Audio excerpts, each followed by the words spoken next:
सजाद साहब, आज आप असेंबली में कुछ इश्यूज उठा रहे थे अपनी कॉन्स्टिट्यूएंसी के रिलेटेड, लेकिन बीजेपी का वहां पर हंगामा हुआ और जो एमएलए थे बीजेपी के उनको मार्शल आउट भी किया गया। तो क्या बताएंगे आप, जो बीजेपी ने आज किया उस कंडक्ट को आप कैसे देखते हैं? क्योंकि बीजेपी के पास कुछ भी कहने को और करने को है नहीं, और ना ही इनमें कोई सिंसेरिटी है कि ये लोगों के काम कर सके।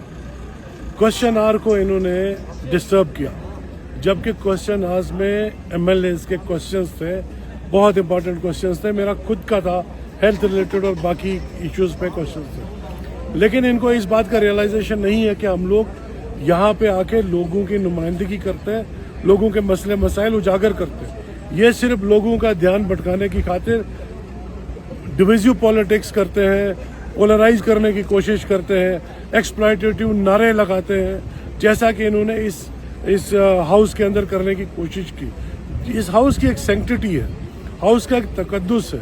हाउस में आप लोग नारे लगाने के लिए नहीं हो, डिविजिव पॉलिटिक्स करने के लिए नहीं हो। हाउस में आपको लोगों के मसले उजागर करने और उनका अजाला करवाना है। तो मैं ये समझता हूँ कि ये सिर्फ लोगों का ध्यान डिविएट करने की खातिर, अपनी नाकामियों को छुपाने की खातिर ये सारा तमाशा रचा। बीजेपी कहती है कि हम फ्लड से जो नुकसानात हुए उन पर डिबेट करना चाहते हैं। अगर हम देखें, रामबन बाहनाल में भी बड़े क्लोड ब्रस्ट हुए, जहां किश्तवाड़ में तबाही हुई, मचेल में हुई, मरगिल में हुई, वहीं रामबन में भी जाने गई, रियासी में भी गई। तो ये इशू तो आपका भी था। देखिए, सभी एमएलएज ने आज भी फ्लड के रिलेटेड मसले मसाइल उजागर किए। कल चूंकि रेजोल्यूशन थे, 3 रेजोल्यूशन उठे, लेकिन उनका वक्त इतना कम था कि हाउस एडजॉर्न हो गया।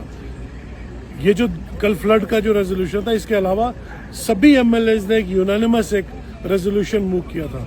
बदकिस्मती से वो भी रह गया, पर इसका मतलब ये थोड़ी है कि हम लोग उठ के नारेबाजी करें और लड़बाजी करें। तो ये लोग सिर्फ और सिर्फ अपनी नाकामियों को, इन 6-7 साल इनसे हुआ कुछ नहीं। उसकी मिसाल सबसे बड़ी कल किश्तवाड़ की जो वो शुगन परिहार जी हैं, उन्होंने कहा जी मेरे से पीएमजीएसवाई का एक रोड नहीं मुझे बना, और उसको भी उसने कम्युनल करने की कोशिश की।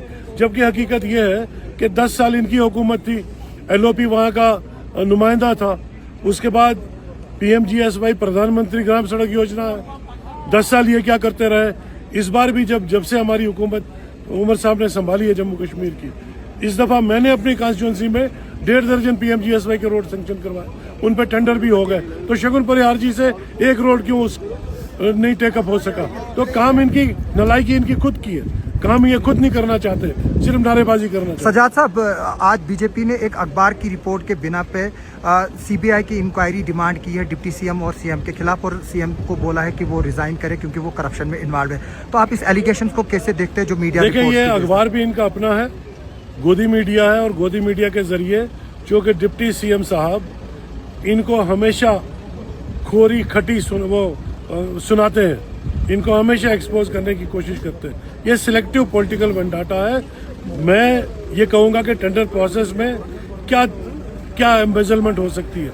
एम्बेजलमेंट तो तब है जब इसकी पेमेंट हो गई हो, काम क्वालिटी के मयार के मुताबिक नहीं हुआ हो, उसके बाद पेमेंट हुई हो। अभी तो टेंडर प्रोसेस में है, उसका मैं समझता हूँ कि ऑनरेबल डिप्टी चीफ मिनिस्टर साहब उसकी इंक्वायरी बिठाएंगे, दूध का दूध पानी का पानी। सजाद साहब, वो कौन से इश्यूज है जो आप उठाना चाहते थे अपनी कॉन्स्टिट्यूएंसी के, लेकिन उठा नहीं पाए और लोगों तक जो है वो आवाज देखिए, एक तो हमारा आज मेरा बड़ा इंपॉर्टेंट था हेल्थ सेक्टर को लेके, ट्रॉमा हॉस्पिटल, और हमारे हेल्थ सेक्टर में बहुत सारी पोस्टें हैं। मेरा बानिहाल में जो है 40% जो है स्टाफ डिफिसिट है। मेरे गूल में जो हॉस्पिटल है वहाँ बीएमओ ही नहीं है, बगैर बीएमओ के हॉस्पिटल चल रहा है। मेरे पास गायनोकोलॉजिस्ट नहीं है, मेरे पास रेडियोलॉजिस्ट नहीं है। मेरे पूरे कॉन्स्टिट्यूंसी में, महू में, नील में मेरी डिस्पेंसरी का इंफ्रास्ट्रक्चर बना हुआ है, लेकिन वहाँ पे अभी स्टाफ नहीं है। नौगाम में वहाँ स्टाफ नहीं है।